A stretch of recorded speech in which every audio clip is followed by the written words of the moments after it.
Assalamualaikum anak-anakku. Nah, sekarang untuk pembelajaran hari ini kita akan belajar daur hidup kata. Nih, bisa dilihat ya. Ya, kalau yang pembelajaran kemarin kita sudah belajar kupu-kupu. Selain kupu-kupu, kata juga memiliki 4 tahapan daur hidup. Mulai dari telur, berudu, kata muda, kata dewasa. Kata mengalami perubahan bentuk yang sangat berbeda. Daur hidup kata dimulai dari telur. Telur berubah menjadi berudu. Berudu berubah menjadi kata muda yang memiliki ekor.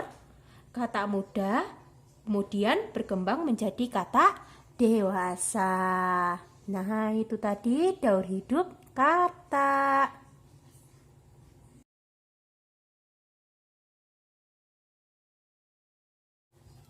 Hai anak-anakku, kembali lagi dengan Bu Rani. Tadi kita sudah belajar tentang daur hidup kata. Sekarang Bu Rani akan menjelaskan daur hidup nyamuk. Daur hidup nyamuk seperti hewan lainnya. Daur hidup nyamuk dimulai dari telur. Telur nyamuk berada di atas air. Ketika sudah menetas, telur menjadi jentik-jentik. Jentik-jentik berubah menjadi pupa. Setelah beberapa waktu, pupa berubah menjadi nyamuk. Tahapan perkembangan nyamuk berlangsung cepat dan terjadi pada media air. Nah, ada loh nyamuk yang sangat mematikan. Contohnya apa ya anak-anakku? Iya, yaitu demam berdarah. Nah, demam berdarah ini penyebabnya apa ya coba ya? Betul, karena banyaknya genangan air. Karena tadi apa? Karena tadi ini telurnya nyamuk ini menetasnya berada di atas air. Jadi kalau ada genangan air, mereka dapat berkembang biak. Untuk itu, kita harus saling menjaga kebersihan lingkungan sekitar.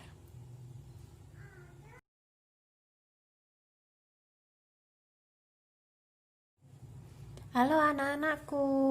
Nah, kali ini Bu Rani akan menjelaskan daur hidup lalat. Lalat banyak kita jumpai di tempat-tempat yang kotor.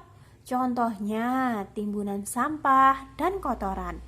Lalat adalah hewan yang berkembang biak dengan cara bertelur. Nah, ini telur lalat akan menetas menjadi belatung. Nah, ini atau disebut juga larva ya. Nah, bentuk belatung mirip dengan cacing kecil. Nah, belatung berwarna putih. Belatung akan merayap untuk mencari makanan. Makanan belatung biasanya berupa sisa makanan atau bangkai yang membusuk. Oleh karena itu, kamu dapat melihat belatung di tempat sampah. Belatung selanjutnya akan berubah menjadi pupa atau kepompong. Setelah beberapa hari kemudian, pupa berubah menjadi lalat. Nah, setelah 4-6 minggu, lalat dewasa akan bertelur lagi dan memulai daur hidup baru. Nah, ini daur hidup nyamuk ya, bisa dilihat.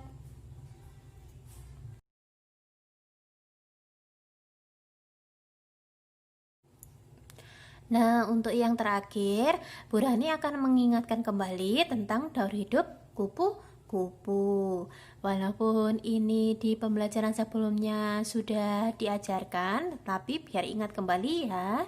Iya, di sini ada gambar daur hidup kupu-kupu. Nah, ini yang pertama adalah telur. Nah, ini kupu-kupunya bertelur. Kemudian telur kupu-kupunya menetas menjadi ulat. Ulat memakan daun-daunan sehingga tubuhnya menjadi besar. Ulat mencari tempat untuk berdiam diri dan membentuk kepompong. Setelah itu, tubuh ulat berubah menjadi kupu-kupu. Nah, ini tadi daur hidup kupu-kupu.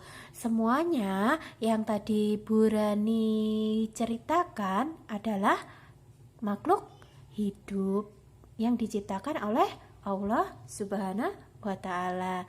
Nah, kita juga harus menjaga kelestarian makhluk hidup tersebut. Nah, anak-anakku, itu tadi beberapa daur hidup hewan. Nah, hewan-hewan tersebut itu ada di sekitar kita. Nah, kita yang harus menjaganya. Selain hewan, kita juga harus menjaga kebersihan lingkungan. Menjaga kebersihan lingkungan adalah tugas kita semua. Kita harus saling mengingatkan untuk selalu menjaga kebersihan lingkungan. Menjaga kebersihan lingkungan itu perlu dilakukan agar dapat hidup nyaman dan sehat. Namun kadang saat kita menyampaikan pesan, itu yang kita masih ragu-ragu. Ya, pesan itu harus bisa dilakukan dengan sikap yang baik dengan bahasa yang santun. Nah, itu artinya kita menyampaikan saran. Contohnya, apabila kamu melihat seorang anak yang membuang sampah sembarangan, kira-kira saran apa yang kamu sampaikan ya? Nah, bahasanya harus baik. Misalnya, itu adalah seorang kakak-kakak. Jadi, kamu bilang gini, "Kak, ayo membuang sampahnya tidak boleh sembarangan ya, agar semuanya hidup bersih." Nah, begitu. Assalamualaikum, kembali lagi dengan Bu Rani. Nah, tadi sudah belajar daur hidup makhluk hidup, terutama hewan, kemudian memberikan saran. Sekarang Bu Rani akan menjelaskan tentang perkalian lagi. Nah, kalian sudah menghafalkan perkalian 1 sampai 10 belum ya? Nah, dihafalkan dulu, biar nanti bisa perkalian selanjutnya. Nah, Bu Rani ambil contoh satu saja ya, yang di worksheet ya. Nomor 1. Nah, nomor 1 di situ 261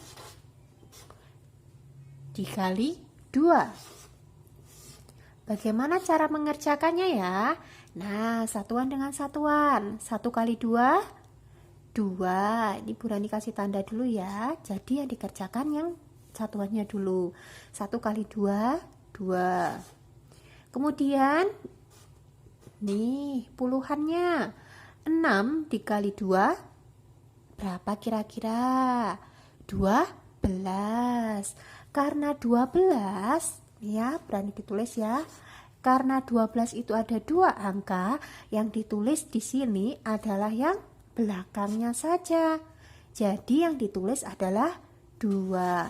Satunya bagaimana? Satunya nanti untuk menyimpan. Nah, ini menyimpan 1.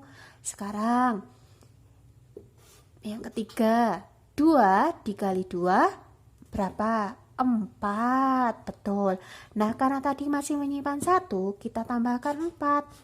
1 tambah 4 berapa ya? Betul, 5. Nah, karena 5 ini kemudian kita taruh sini. Nah, jadi hasilnya 261 kali 2 adalah 522. Nah, begini caranya. Sudah paham apa belum ya? Kalau belum paham, nah untuk dasar perkalian, kalian harus menghafalkan perkalian 1 sampai 10. Nah, ini harus dihafalkan ya. Selamat mengerjakan.